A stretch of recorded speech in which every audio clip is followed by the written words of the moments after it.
کو انس اور محبت کے ساتھ جوڑ کر رکھ دیا،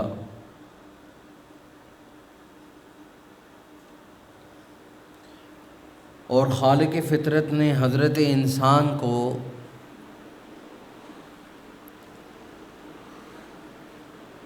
رشتوں اور نعتوں کے ساتھ جوڑ کر اس کی عائلی زندگی اور خاندانی زندگی کی بنیاد کو قائم کر دیا۔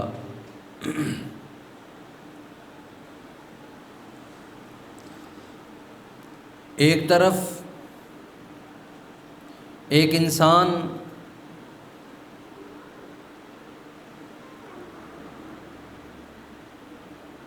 ایک وقت میں اس کی حیثیت بیٹے کی ہے، دوسرے وقت میں اس کی حیثیت ایک خاوند کی ہے، تیسرے وقت میں اس کی حیثیت ایک باپ کی ہے، چوتھے وقت میں اس انسان کی حیثیت ایک چچا اور ماموں کی بن جاتی ہے۔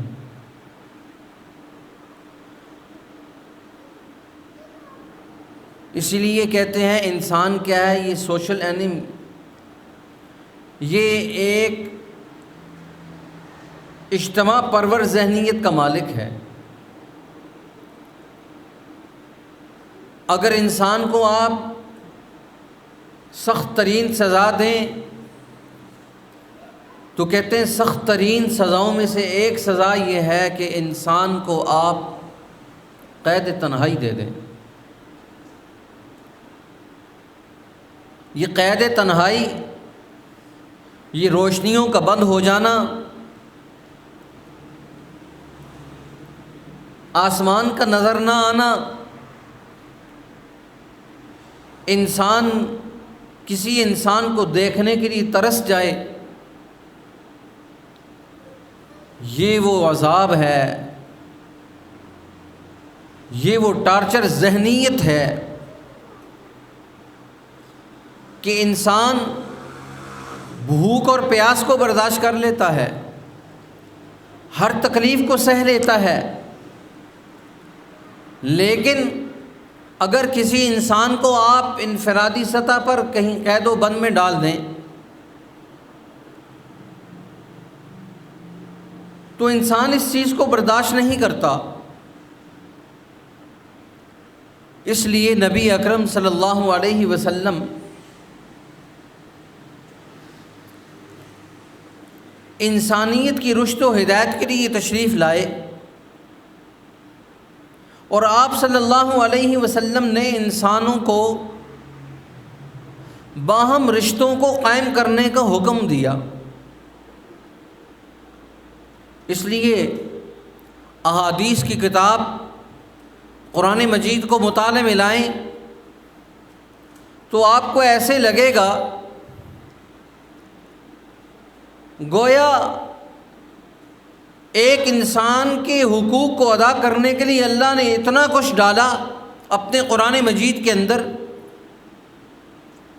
یہاں تک کہ اللہ رب العزت نے اس کائنات میں بسنے والے تمام انسان، خواہ اس کا مسلک اور مذہب کوئی بھی کیوں نہ ہو، کسی بھی مشرب کے ساتھ اس کا تعلق ہو، کسی بھی زبان و مکان کے ساتھ اس کا تعلق ہو، کسی بھی خطہ زمین کے ساتھ اس کا تعلق ہو، کسی بھی بولی اور زبان بولتا ہو، اللہ کو وہ انسان وہ بڑا محبوب ہے۔ اور ایک حدیث میں فرمایا الخلق عیال اللہ، یہ کائنات میں پھیلے ہوئے سارے انسان کیا ہیں؟ یہ تو اللہ کی مخلوق ہے۔ اور ایک جگہ فرمایا الخلق عیال اللہ، یہ تو اللہ کا کنبہ ہے۔ اب دیکھیں دنیا میں یہودی بھی بستے ہیں، عیسائی بھی بستے ہیں، مسلمان بھی آباد ہیں، غیر مسلم بھی آباد ہیں، اللہ کے ماننے والے بھی آباد ہیں، اللہ کا انکار کرنے والے بھی آباد ہیں، اللہ کو اللہ نہ تسلیم کرنے والے بھی دہریہ موجود ہیں، لیکن اللہ اپنے حدیث قدسی میں کیا کہتے ہیں؟ الخلق عیال اللہ، فرمایا یہ تو میرا سارا کنبہ ہے، یہ ساری مخلوق۔ اللہ مذہب کو نہیں دیکھتا، اللہ یہ دیکھتا ہے یہ میری مخلوق ہے، اور فرمایا الخلق عیال اللہ، یہ اللہ کی ساری مخلوق ہے اور اللہ کا سارا کنبہ ہے۔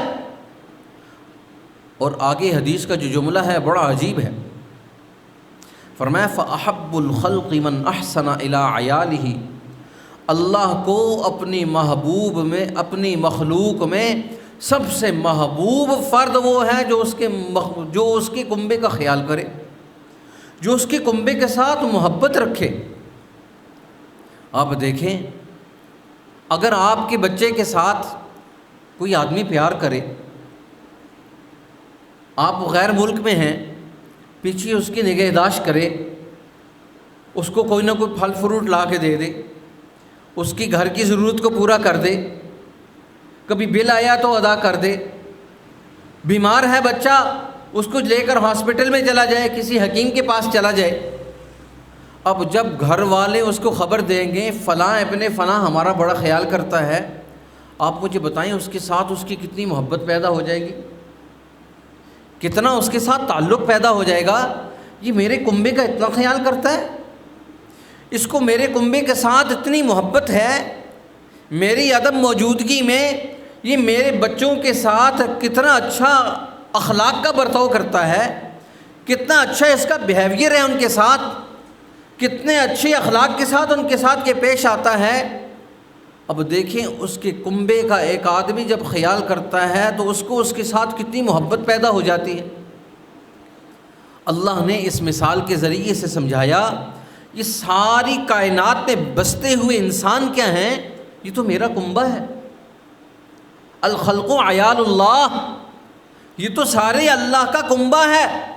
اور اللہ کے حبیب فرماتے ہیں فَأَحَبُّ الْخَلْقِ مَنْ أَحْسَنَ إِلَىٰ عَيَالِهِ، اللہ کو اپنی مخلوق میں سب سے محبوب آدمی وہ ہے، سب سے اچھا وہ لگتا ہے جو اس کی مخلوق کی خیر خواہی کرے، جو اس کی مخلوق، جو اس کے کنبے کے ساتھ آسانی والا معاملہ کرے، شفقت والا معاملہ کرے، رحمت والا معاملہ کرے، عافیت والا معاملہ کرے۔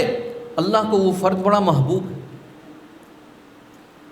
اور مشکوٰۃ شریف ہمارے یہاں 7ویں سال میں ایک کتاب پڑھائی جاتی ہے، اس میں ایک حدیث آتی ہے، ابراہیم خلیل اللہ علیہ الصلاۃ والسلام، جن کا لقب ہی خلیل اللہ ہے، اللہ کے دوست، جن کو اللہ قرآن مجید میں لقب صدیق عطا فرمایا، وَاذْكُرْ فِي الْكِتَابِ إِبْرَاهِيمَ إِنَّهُ كَانَ صِدِّيقًا نَبِيًّا۔ اب دیکھیں میری اور آپ کی نظر میں، ہماری ملک کی عدالتوں کی نظر میں اگر کسی آدمی کو امانت دار اور صدیق کا لقب ملے، پھر دنیا انسانیت اس کو یہ لقب دے، آپ دیکھیں عرشوں سے ایک آدمی کو صدیق کہا گیا۔ اللہ نے اس کو کتنا ٹٹولا، کتنا کھنگالا، کتنا آزمایا۔ 80 سال کی عمر میں بیٹا دے کر کہا اس کو میرے نام پر ذبح کر دو۔ ایسا صدیق بلا چوں چراں اس پر عمل کرنے کے لیے گھر سے نکل پڑا، چھری بھی اٹھا کے لے کر آیا، رسی بھی اٹھا کر لے کر آیا۔ پھر اللہ نے دوسری آزمائش ڈالی، گھر والوں کو بوادن غیر ذی زر میں ڈال کے آ جاؤ، جہاں پر انسانی حیات کا نام و نشان نہیں، انسانی زندگی کا وہاں پر گزر نہیں، انسانی زندگی کا وہاں پر گزر نہیں۔ ابراہیم خلیل اللہ کو اپنے گھر والا اپنے گھر میں سے نکال کر وادن غیر ذی زر میں ڈالنے کا حکم دے دیا۔ چھوٹا سا بچہ اسماعیل اور اپنی گھر والی کو چھوڑ کر آگے۔ اللہ نے بار بار آزمایا، اور بار بار آزمانے کے بعد اللہ نے یہ آپ کو سند دی، وَاذْكُرْ فِي الْكِتَابِ ابراہیم، میرے ابراہیم کا تذکرہ کریں۔ میرا ابراہیم کیسا تھا؟ اِنَّهُ كَانَ صِدِّيقًا نَبِيًّا، میں نے اس کو اس قدر آزمایا میں یہ کہنے پر مجبور ہو گیا میرا ابراہیم صدیق بھی ہے، نبی بھی ہے، سچا ہے۔ جس کو اللہ سچا کہہ دے، جس کو اللہ کھڑا کر دے، جس کو اللہ سند دے دے صداقت کی، عدالت کی، امانت کی، شرافت کی، طہارت اور نظافت کی، اس بندے کے اندر کتنی خوبیاں ہوں گی۔ اس لیے کہتے ہیں اگر ایک آدمی سچا ہے تو ایک خوبی اس کے اندر نہیں ہے سچائی کی۔ جب ایک آدمی سچا ہوتا ہے، ٹروتھ مین ہوتا ہے، تو پیچھے 100 خوبیوں کے اس کے پیچھے ہوتی ہیں، کیونکہ سچا آدمی نہ کہیں بکتا ہے، نہ کہیں جھکتا ہے، نہ کہیں لالچ پہ آتا ہے، نہ کہیں خود غرضی پہ آتا ہے۔ سچائی ایک ایسی چیز ہے کہ آدمی جب سچ کے مقام پر کھڑا ہو جاتا ہے تو سینکڑوں خوبیاں اس کے پیچھے بھی موجود ہوتی ہیں۔ سچ ایک ایسا عمل ہے، اس لیے کہتے ہیں دنیا کے اندر حکیم لقمان کہتے ہیں میں نے تنبے کو بھی کھایا، میں نے تنبے کو بھی کھایا۔ یہ تنبا ایک ایسا درخت ہے، کیونکہ میں خود میڈیکل کا اسٹوڈنٹ ہوں، جس کو کوئی کہیں خارش ہو تو تنبا کھائے تو اس کی خارش دور ہو جاتی ہے۔ کڑوا ہوتا ہے اور اس کا چرپرا مزاج ہوتا ہے، تلخی ہوتی ہے اس کے اندر، تو وہ خارش کو ختم کر دیتا ہے۔ پیس کر کھایا جائے 2-3 وقت پہ خون کو ٹھنڈا کر دیتا ہے۔ وہ کہتے ہیں میں نے مصبر کھائی، میں نے تنبا کھایا، لیکن سچ سے زیادہ کڑوی کوئی چیز نہیں ہے۔ جب آدمی سچ بولتا ہے تو بڑی کڑوا ہوتا ہے، اس کی کڑواہٹ جب نکلتی ہے تو دنیا ساری دشمن ہو جاتی ہے۔ اس لیے آپ اگر کہیں سچ کے مقام پر کھڑے ہو کر دیکھیں، آپ کو پتہ چلے گا ساری دنیا کے تیر، ساری دنیا کی توپیں، سارے دنیا کے رخ آپ کی طرف ہو جائیں گے، ساری دنیا کی تلواریں آپ کی طرف اٹھ جائیں گی۔ سچ ایک ایسی چیز ہے کوئی برداشت نہیں کرتا اس کو، لیکن جھوٹ کے ساتھ ساری دنیا کھڑی ہو جاتی ہے۔ تو لقمان کہتے ہیں سچ سے زیادہ کڑوی چیز دنیا میں کوئی نہیں۔ اور اللہ ابراہیم خلیل اللہ کے بارے میں فرماتے ہیں یہ ایسا ہے پورا نمرودی نظام ایک طرف، نمرود کی ساری قوتیں اور طاقتیں ایک طرف، میرا ابراہیم تنے تنہا کھڑا ہو گیا، ساری قوم مخالف۔ اور ابراہیم علیہ السلام پر ایمان لانے والی ان کی ایک بیوی اور ان کے بھانجے یا بھتیجے، 2 روایات آتی ہیں، سیدنا لوط علیہ السلام۔ اب یہ 3 بندے ہیں جو ان پر ایمان لے کر آئے، لیکن اللہ پوری تاریخ قرآن مجید میں ان کی گنتا ہے، تعریف کرتا ہے، جگہ جگہ پر ابراہیم علیہ السلام کو سند عظمت عطا فرماتا ہے کہ میرا ابراہیم ایسا تھا، میرا ابراہیم اس خوبی کا مالک تھا، میرے ابراہیم کے اندر یہ کمال تھا، میرے ابراہیم کے بچوں کے اندر یہ کمال تھا کہ ہر فرد بیوی کو اٹھا کر دیکھیں کمال کا جوہر، بیٹے کو اٹھا کر دیکھیں اسماعیل ذبیح اللہ کو، کمال کا جوہر۔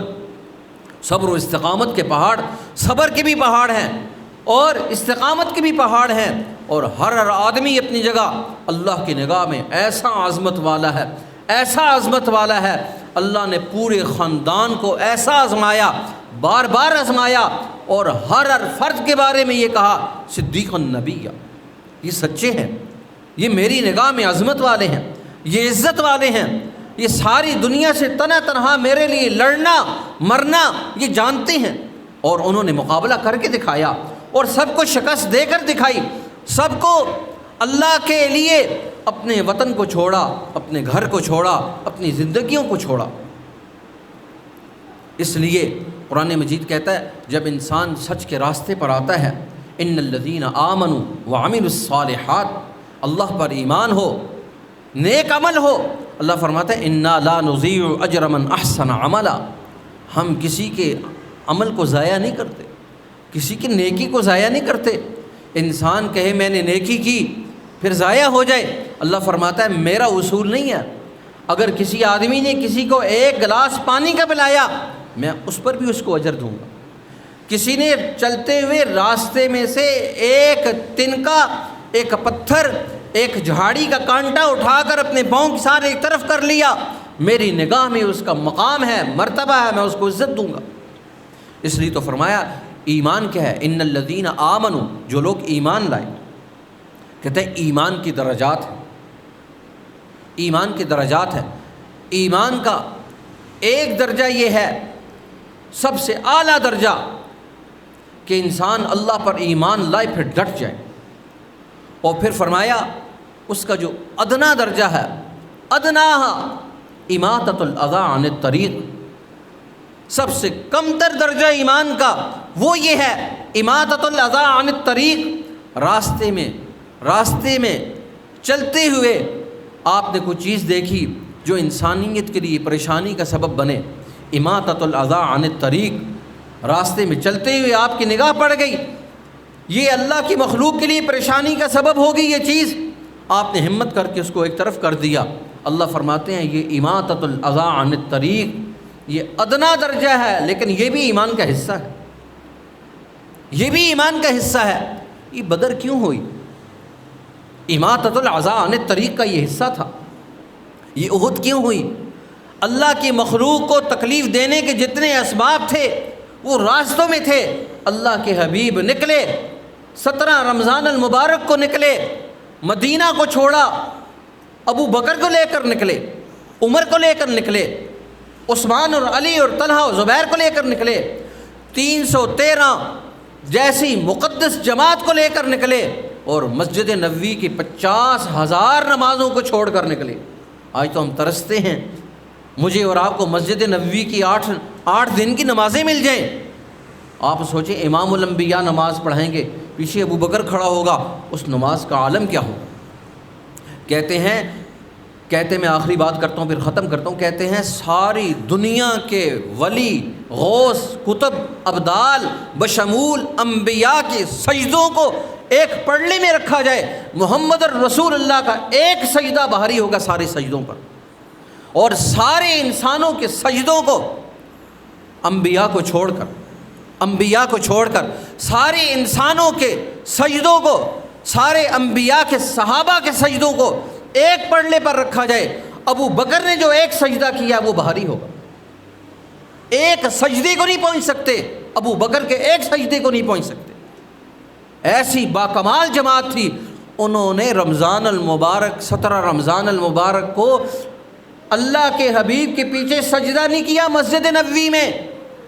اماطۃ الاذی عن الطریق کا ذہن تھا۔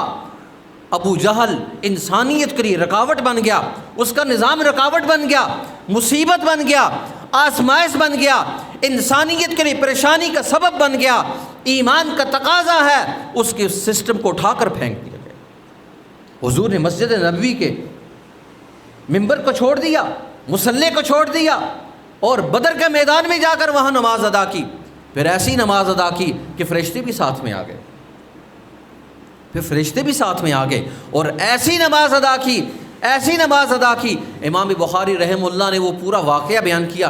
کہتے ہیں حضور کھڑے تھے، آپ کے منکبین پر چادر تھی، آپ کے مونڈوں پر چادر تھی، حضور دعا فرما رہے تھے اور یہ دعا کر رہے تھے، یوں ہاتھ اٹھائے ہوئے تھے، دائیں طرف ابو بکر تھے، بائیں طرف عمر تھے، یوں دعا کر رہے تھے، اور ساری رات دعا میں گزار دی، آنکھوں سے آنسو ہیں، اور دعا کر رہے تھے اللہم ان تہلک ہذہ العصابۃ لم تعبد علی الارض ابدا۔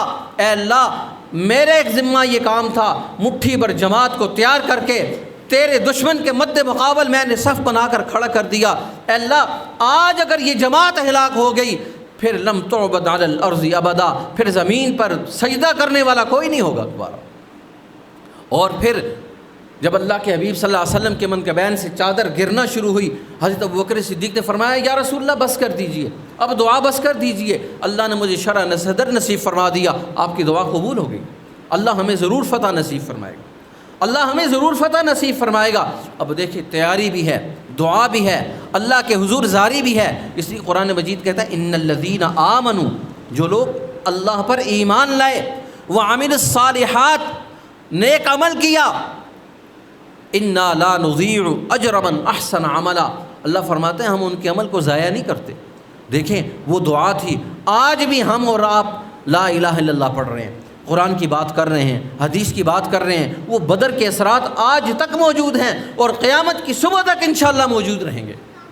اللہ مجھے اور آپ کو جماعت صحابہ کے ان چیزوں کو سمجھ کر قرآن مجید کا مطالعہ کر کے اپنی زندگیوں کے اندر تبدیلی لانے کی توفیق نصیب فرمائے۔ وآخر دعوانا الحمدللہ رب العالمین۔